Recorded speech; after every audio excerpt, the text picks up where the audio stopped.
প্রত্যেকটি মানুষের জীবনেই একটি স্পেশাল মানুষ থাকে, তাই না? যাদের কাছে দুঃখ কষ্ট মন খুলে শেয়ার করা যায়। হ্যাঁ, আমারও এরকম একটি স্পেশাল মানুষ আছে, যার কাছে আমি আমার সব কথা শেয়ার করতে পারি। আর সে আর কেউ না, সে হচ্ছে আমারই আপন বোন। কিন্তু আমরা কিন্তু বোনের মতো থাকি না, আমরা হচ্ছি একে অপরের বেস্ট ফ্রেন্ড। এক কথায় বলতে গেলে দুঃখ কষ্টের সাথী। যেখানে যাই আমি আমার বোনকে সাথে নিয়ে যাই। আর ওর সাথে সময় কাটানো মানে হচ্ছে পৃথিবীর শ্রেষ্ঠ সময়। সুন্দর মুহূর্তগুলো যখন আমি আমার বোনের সাথে কাটাই, তখন মনে হয় আমি জীবনের সবচাইতে ভাগ্যবান। আর আমি আমার বোনকে ছাড়া কোথাও যাই না।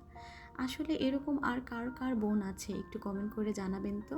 কার এরকম বোন আছে যাকে আপনি একদম বেস্ট ফ্রেন্ড মনে করেন? আর আমি তো অনেক লাকি এরকম একটা বোন পেয়ে, যাকে সাথে নিয়ে পুরো পৃথিবী ঘোরা যায়, যার কাছে মনের কথা শেয়ার করা যায়, এমনকি যাকে নিয়ে পুরো দুনিয়াটা ঘোরা যায়।